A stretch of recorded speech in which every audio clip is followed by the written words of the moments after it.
Welcome back. Data download time. What should have been an exciting time for the NFL leading up to next week's Super Bowl has turned out to be a week of headlines about racial inequality in the league's upper ranks after recently fired Miami Dolphins head coach Brian Flores filed a class action lawsuit alleging racial discrimination in the league's hiring process.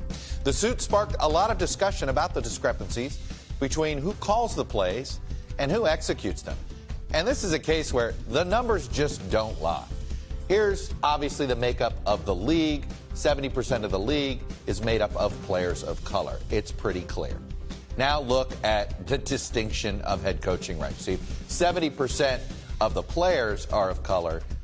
3 out of 32 head coaches right now are of color. 26 of the current head coaches, so there's still some vacancies, belong to white men. Now let's take a look at why this is. For the last 10 years, the NFL has tried. They've had the Rooney Rule. The league has tried to encourage these owners to essentially do better.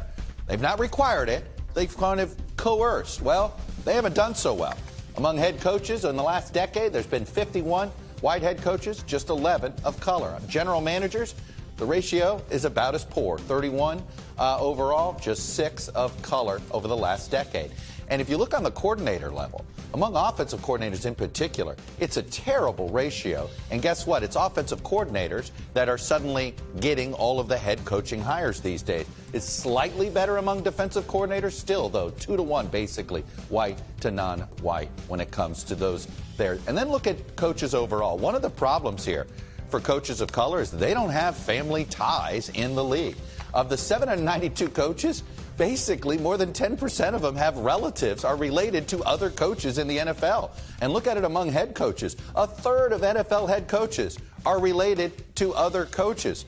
As you know, one of the coaches is the grandson. In the Super Bowl this year is the grandson of a former NFL coach.